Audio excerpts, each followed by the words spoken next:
வணக்கம். நான் உங்கள் ராஜ்குமார் பாரதி. சமீப காலமா பள்ளி கல்வித்துறையில நடைபெறுகின்ற குளறுபடிகள், இந்த பள்ளி கல்வித்துறையானது யாரோட கட்டுப்பாட்டுல இருக்கு? அதாவது தமிழ்நாடு அரசோட கட்டுப்பாட்டுல இருக்கா, இல்ல RSS சங் பரிவார கும்பலின் கட்டுப்பாட்டுல இருக்கா அப்படின்ற சந்தேகத்தை நம்ம கிட்ட கிளப்பிக்கிட்டு இருக்கு. ஏன்னா அதற்கு ஒரு சின்ன உதாரணம் தான் நேற்று நடந்த ஒரு விஷயம். ஏன்னா தொடர்ச்சியா நிறைய சம்பவங்கள் நடந்துகிட்டு தான் இருக்கு.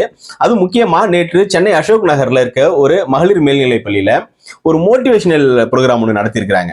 அந்த ப்ரோக்ராமுக்கு யாரை கூப்பிட்டுருக்காங்க, அவர் அங்க என்னெல்லாம் பேசினாரு, அது எவ்வளவு பெரிய சர்ச்சைக்குரிய விஷயமா மாறி இருக்கு அப்படின்றதான் இன்னைக்கு நம்ம பார்க்க போறோம். ஏன்னா நேற்று அந்த பள்ளியில இந்த மாதிரியான ஒரு நிகழ்வு ஒருங்கிணைக்கிறாங்க. எனக்கு இந்த நிகழ்வு மேலேயே பெரிய நெருடல் இருக்கு. ஏன்னா அங்க இருக்க ஆசிரியர்களுக்கு தெரியாததையா இத்தனை ஆண்டு காலமாக அந்த மாணவர்களுடனே பயணிக்கின்ற, அதுவும் எத்தனையோ லட்சக்கணக்கான மாணவர்களை கடந்த பள்ளிகளாக அது இருக்கும். ஆயிரக்கணக்கான மாணவர்களை ஒரு ஆசிரியரை ஹேண்டில் பண்ணிட்டு இருக்காங்க வருடக்கணக்காக அவங்க சர்வீஸ்ல. அப்போ அவங்களுக்கு தெரியாத ஒரு அறிவும் கருத்துமா இங்க மோட்டிவேஷனல் ஸ்பீக்கர்ன்ற பேர்ல வர சில வார்த்தை ஜாலங்களை மட்டுமே கையாளக்கூடிய அறவேக்காடுகளுக்கு, உண்மையாவே சொல்ல போனா இந்த மாதிரி ஆட்கள்லாம் அறவேக்காடா தான் இருப்பானுங்க. கிட்டத்தட்ட ஒரு 10 கண்டென்ட் வச்சுக்கிட்டு அதையே மாத்தி மாத்தி பேசி பசங்களை பிரேன்வாஷ் பண்ணி அந்த நேரத்துக்கு கைத்தட்டல் வாங்குறதுக்காக கூவுற ஒரு கூட்டம் தான் இந்த மோட்டிவேஷனல் ஸ்பீக்கர்ன்ற கூடிய சில ஆட்கள். ஏன்னா அந்த துறையே அப்படிதான் இன்றைக்கு இயங்கிக்கிட்டு இருக்குன்னு நம்ம தொடர்ச்சியா பார்த்துட்டு வந்துட்டு இருக்கோம். இப்ப அந்த மாதிரி ஆட்களை கூப்பிட்டு அங்க இருக்க ஆசிரியர்களை உட்கார வச்சு அவங்களுக்கு இவனுங்க பாடம் நடத்துறதெல்லாம் ரொம்ப கேவலமா இருக்கும். இதெல்லாம் நம்ம தொடர்ச்சியா பார்த்துட்டு தான் வந்துட்டு இருக்கோம். இந்த மாதிரி விஷயங்களே தடை பண்ணணும் அப்படின்றதா நம்மளுடைய கோரிக்கையா இருக்கு. சரி, இதுக்கு முன்னாடி இந்த பிரச்சனை என்ன நம்ம பேசுவோம், இதை நம்ம இன்னொரு நாள் விரிவா பேசலாம். இப்போ அந்த அந்த ஆள் பேசுனது என்ன அப்படின்றதான் இப்ப பிரச்சனை. அவனோட பேரு மகாவிஷ்ணுன்னு சொல்றாங்க. இவன் கொஞ்ச நாளாவே இந்த ரீல்ஸ் எல்லாம் பண்ணிக்கிட்டு, இன்ஸ்டாகிராம்ல ரீல்ஸ் பண்ணிக்கிட்டு, தான் ஒரு சோசியல் சர்வீஸ் பண்ற ஒரு ஆளு, அப்புறம் இந்த ஏழைகளுக்கெல்லாம் உணவு வழங்குறது, ஆன்மீக பேச்சாளர். இந்த சங்கிகள் எப்பவுமே பாத்தீங்கன்னா இந்த ஆன்மீக பேச்சாளர், ஸ்பிரிச்சுவல் ட்ரெயினர், அதோடு இல்லாம சமூக சேவகர், செய்தியாளர்கள், இந்த மாதிரியான ஒரு போர்வையை பொத்திக்கிட்டு தான் இந்த சங்கி கூட்டம் ஒவ்வொரு இடத்துலையும் உள்ள நுழையும். அதுவும் இந்த பள்ளி கல்வித்துறையில கல்வி சாலைகள்ல நுழையும் போது இந்த மாதிரி ஒரு பின்புலத்தோட தான் வரும். சில இடத்துல யோகா ஆசிரியர்கள்னு வருவாங்க, விளையாட்டு பயிற்சி கொடுக்குறேன்னு சொல்லி வருவாங்க, இந்த சிலம்ப கலை கற்றுக் கொடுக்கறது, கராத்தே பயிற்சி கற்றுக் கொடுக்கறது, இந்த மாதிரிலாம் உள்ள போவாங்க. அப்படி தான் ஒரு ஆன்மீக பேச்சாளர் அப்படின்ற ஒரு அடையாளத்தோட சுற்றி திரிந்த இந்த மகாவிஷ்ணு என்ற ஒரு ஃப்ராடுகார பையன் தான். ஏன்னா தன்னை விஷ்ணுவின் அவதாரமாக தான் உணர்கிறானா, அதை யார் சொன்னான்னு கேட்டீங்கன்னா, தெருவில் குடுகுடுப்புக்காரன் வருவான்ல, அவன் அவங்க அம்மா கிட்ட சொன்னாங்களாம், இந்த மாதிரி உங்க பையன் விஷ்ணுவோட அவதாரம், அதனால விஷ்ணுவோட அவதாரத்துல ஒரு பேர் வைங்கன்னு சொன்னதுக்கு மகாவிஷ்ணுவோட பேரையே வச்சிடலாம்னு சொல்லிட்டு மகாவிஷ்ணுவோட பேர் வச்சாங்களாம். அப்ப இவனும் இவனோட அறிவும் எவ்வளவு கேலிக்குரியதா இருக்கும் அப்படின்றத பாத்துங்க. இந்த மாதிரி ஒரு அறவேக்காடையும் ஒரு கழிச்சட பயிலையும் கூட்டு வந்துதான் மோட்டிவேஷனல் ஸ்பீச் நடத்துறது. அதுவும் அத்தனை அறிவார்ந்த ஒரு ஆசிரியர் சமூகம் இருக்கக்கூடிய ஒரு பள்ளியில இவனை கூட்டு வச்சு பேச வச்சிருக்காங்க. சரி, அவன் அங்க அப்படி என்ன பேசினா அப்படின்றத பார்ப்போம். அவன் என்ன சொல்றான், பாவ புண்ணியங்களுக்கு நீங்க கணக்கு சொல்லணும் அப்படின்னு சொல்றான். அதாவது இந்த பிறவில நீங்க என்ன பாவம் செய்றீங்களோ, என்ன புண்ணியம் செய்றீங்களோ, அதை சார்ந்துதான் உங்களுக்கு அடுத்த பிறவி இருக்கும். நீங்க பாவமோ புண்ணியமோ செய்யலன்னா உங்களுக்கு மறுபிறவி இருக்காது. பாவம் செஞ்சீங்கன்னா அடுத்த பிறவில நீங்க ஒரு பணக்காரனின் மகனாவோ, ஒரு செல்வந்தராகவோ, அனைத்து வசதிகளும் கிடைக்கப்பெற்ற ஒரு மகிழ்ச்சியாக வாழக்கூடிய ஒரு ஆளா நீங்க பிறப்பீங்க. புண்ணியம் செஞ்சீங்கன்னா, இதே பாவம் செஞ்சீங்கன்னா நீங்க அடுத்த பிறவில கஷ்டப்படுவீங்க அப்படின்னு சொல்லிட்டு அதோட கூடுதலா ஒரு விஷயத்த சொல்றாரு. அது மிகப்பெரிய சர்ச்சையாகுது. அதாவது என்னன்னா, போன பிறவில பாவம் செஞ்சவங்க தான் இந்த பிறவில மாற்றுத்திறனாளிகளாக அப்படின்றத முன்வைக்கிறார். அப்போ அந்த மாற்றுத்திறனாளிகளாக பிறக்கிறதுக்கு என்ன காரணம்னா, நீங்க போன ஜென்மத்துல செஞ்ச பாவம் அப்படின்ற ஒரு விஷயத்த சொல்றாரு. அப்போ அந்த மாற்றுத்திறனாளிகள் எவ்வளவு வருத்தப்படுவாங்க, அவங்க எவ்வளவு மனவேதனைப்படுவாங்க அப்படின்றதுதான் இங்க நம்ம பார்க்க போற ஒரு விஷயம். ஏன்னா அவர்கள் ஏற்கனவே பிசிக்கலா கஷ்டப்பட்டு இருக்க ஒரு ஆட்கள், அவங்க மனதை புண்படுத்தும்படி நீங்க போன பிறவில செஞ்ச பாவம் தான், அதாவது நீங்க பாவம் செஞ்சவங்க அப்படின்ற துணியில அந்த பேச்சு அமைஞ்சிருக்கு. இது மிகப்பெரிய கண்டனத்துக்குரியது. இவனெல்லாம் தூக்கி உள்ள வைக்கணும், இந்த ஒரு பேச்சுக்காகவே உள்ள வைக்கணும். இது மிகப்பெரிய சர்ச்சைக்குரியது. அப்போ இந்த மாதிரியான ஒரு விஷயங்கள்லாம் சொல்லிக்கிட்டே வந்துட்டு இருக்கான். அப்போ ஒரு ஆசிரியர் குறுக்கிடுறாரு. அந்த பள்ளியில வேலை செய்யற எத்தனையோ பேர் வேலை செஞ்சுக்கிட்டு இருக்காங்க.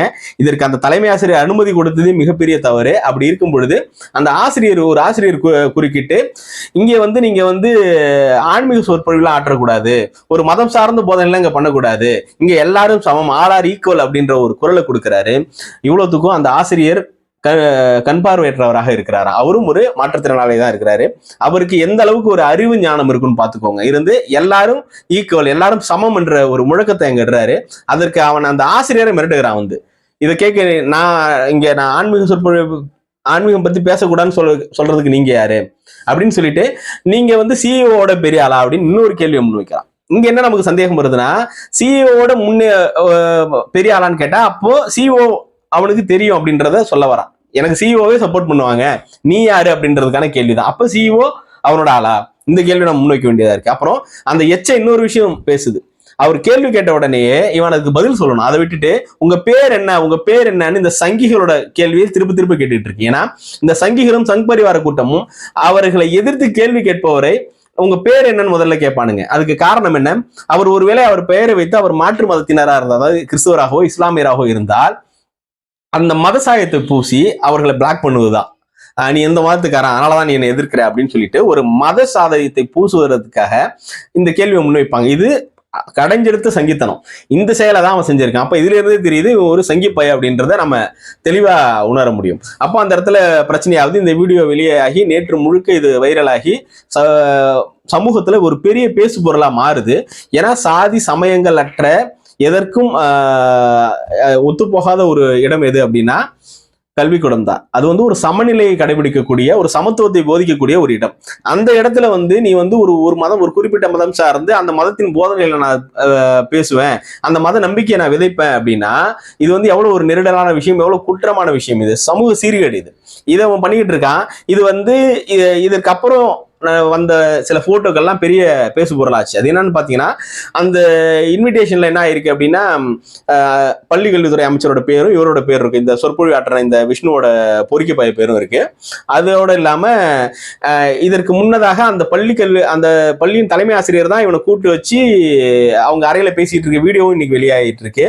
ஏன்னா அவங்க தான் இந்த ப்ரோக்ராமுக்கு ஏற்பாடு பண்றாங்க. அப்ப இவன் யாரு என்னன்னு ஏற்கனவே இவனை பத்தி தெரிஞ்சுதான் கூப்பிட்டு வந்திருக்கிறாங்க. இது அப்போ தெரிஞ்சு இந்த இந்துத்துவ கைகூலிகளை பள்ளிகளை அனுமதிக்கிறதுக்கு பின்புலத்துல யாரெல்லாம் இருக்காங்கன்ற கேள்விதான் இப்ப நம்ம முன்வைக்க வேண்டியதா இருக்கு.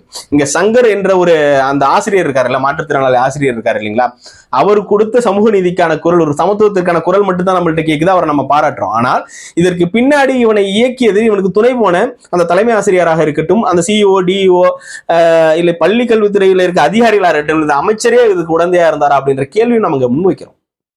ஏன்னா உங்க துறையில இவ்வளவு பெரிய குற்றம் நடக்குதுன்னா அதுக்கு நீங்க தான் பொறுப்பேற்கணும். சரி, இந்த இவ்வளவு பிரச்சனையான பிறகு காலையிலேயே இன்றைக்கு நடந்த சம்பவம் என்னன்னா, கல்வி அமைச்சர் என்ன பண்றாரு, பள்ளிக்கல்வித்துறை அமைச்சர் என்ன பண்றாரு, இதற்கும் எனக்கு எந்த சம்பந்தம் இல்லை, என் கூட நிறைய பேர் புகைப்படம் எடுத்துக்கிறாங்க அப்படின்னு ஒரு விளக்கம் கொடுத்திருக்கிறாரு. அதோட இல்லாம அந்த இடத்துல சமத்துவத்திற்கான குரலை எழுப்பிய ஆசிரியர் சங்கர் அவர்களுக்கு பொன்னாடை போர்த்தி நேரில் சந்தித்து வாழ்த்துக்களை தெரிவித்திருக்கிறாரு. அதற்கு நம்மளும் வாழ்த்துக்களை தெரிவிப்போம். அதற்கு அந்த சம்பவத்திற்காக நம்மளும் வாழ்த்துக்களை தெரிவிச்சுக்கிறோம். ஏன்னா எங்கெங்கெல்லாம் மனிதருக்கு எதிராக குரல் கேட்க யார் குரல் கொடுக்கிறாரோ அவர்களை பாராட்டுவதும் அவர்கள் ஊக்குவிப்பதும் நமது கடமை, அரசின் கடமை. அதை செஞ்சதற்காக நம்ம எந்த அளவுக்கு விமர்சனம் பண்றோமோ அந்த அளவுக்கு பாராட்டுகளையும் தெரிவிச்சுக்கிறோம். அப்போ அதை தொடர்ச்சியாக என்ன பண்றோம், இதுக்கு பின்புலத்தில் நீங்க இல்லை என்பதை நீங்க தான் நிரூபிக்கணும். ஏன்னா இவ்வளவு பெரிய அரசு எந்திரத்தில் எப்படி இவ்வளவு இயல்பாக இவ்வளவு சாதாரணமாக இத்தகைய ஆட்கள் உள்நுழைய முடிகிறது? அப்போ உங்களுடைய நடவடிக்கை சரியில்லைன்னு அர்த்தம். அதனால இதற்கு எதிராக தீவிர நடவடிக்கை எடுக்கணும்னு நம்ம கேட்டுக்கிறோம். இப்ப கடைசியான அப்டேட் என்னன்னு அப்படின்னு பாத்தீங்கன்னா, பள்ளிக்கல்வித்துறை அமைச்சர் என்ன சொல்லியிருக்காருன்னா, என்னோட இடத்துல, அதாவது பள்ளி கல்வின்றது என்னோட இடம், என்னோட அமைச்சகத்தின் கீழ் வரக்கூடிய ஒரு இடம், அந்த இடத்துல இவ்வளவு பெரிய தவறு பண்ணிட்டு எனக்கு களங்கம் ஏற்படுத்தி விட்டு ஒரு தப்பிச்சு விட முடியுமா அப்படின்னு அவர் ஒரு கர்ஜித்து இருக்கிறாரு. சரி, அதுக்காக என்ன நடவடிக்கை எடுத்தீங்கன்னு பாத்தீங்கன்னா, நடவடிக்கை எடுக்கிறதுக்குள்ள அந்த விஷ்ணு என்பவன் ஆஸ்திரேலியாவில் ப்ரோக்ராமுக்காக நேத்தியே போயிட்டேன் அப்படின்ற மாதிரி ஒரு ஸ்டேட்மெண்ட் கொடுத்திருக்காங்க. அதாவது இது இஷ்யூ ஆன உடனேயே இது பிரச்சனையாகும் தெரியும், இதற்கு பின் கைது நடவடிக்கை ஏற்படலாம் என்ற ஒரு அச்சத்துல ஆஸ்திரேலியாவுக்கு கிட்டத்தட்ட தப்பிச்சுதான் போயிருக்காரு. இவனோட பேச்சு, நடை, உடை, சாயல் எல்லாமே நித்யானந்தோட ஆரம்ப காலகட்டத்தின் என்ன செஞ்சானோ அதைத்தான் இவன் செய்யற மாதிரி தெரியுது. இவன் அடுத்த நித்யானந்தாவாக தான் முயற்சி பண்ணிட்டு இருக்கான்.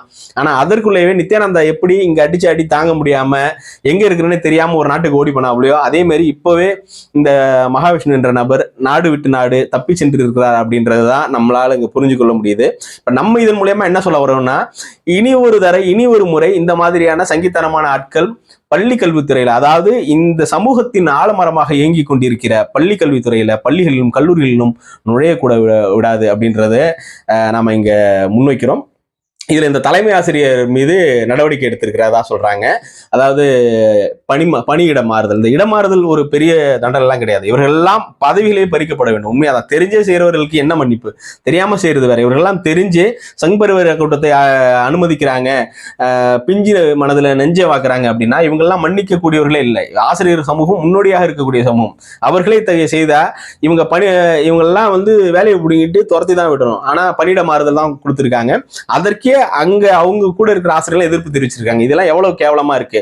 சக ஆசிரியரை இங்க இருந்து வந்த ஒரு கேவலமான ஒரு காவலி பைய, ஒரு கேடுகட்ட பைய, அவன் அவங்கள எதிர்த்து பேசுறான். ஒரு ஆசிரியரை சக ஆசிரியர் எதிர்த்து பேசுறான். அந்த நேரத்துல கூட இருந்த ஒரு ஆசிரியர் கூட குரல் கொடுக்கல. அப்போ உங்க ஒற்றுமை எங்க போச்சு? நீங்க என்னன்னா அந்த சங்கி பயலுக்கு சப்போர்ட் பண்ணிக்கிட்டு இன்னைக்கு அவனுக்கு சப்போர்ட் பண்ண அந்த தலைமை ஆசிரியருக்கு கூட போய் நிக்கிறீங்க. ஆனா இங்க சமத்துவத்திற்காக குரல் கொடுத்த ஒரு படித்த ஒரு நல்ல ஆசிரியர் உங்களால அவருக்கு சப்போர்ட் பண்ண, உங்களுக்கு நேற்று அந்த சபையில சப்போர்ட் பண்ண உங்களால முடியல. ஆனால் மற்ற பள்ளிகளில் இருக்க ஆசிரியர்களுக்காக ஒரு வேண்டுகோளா தான் இதை நாங்க வைக்கிறோம்.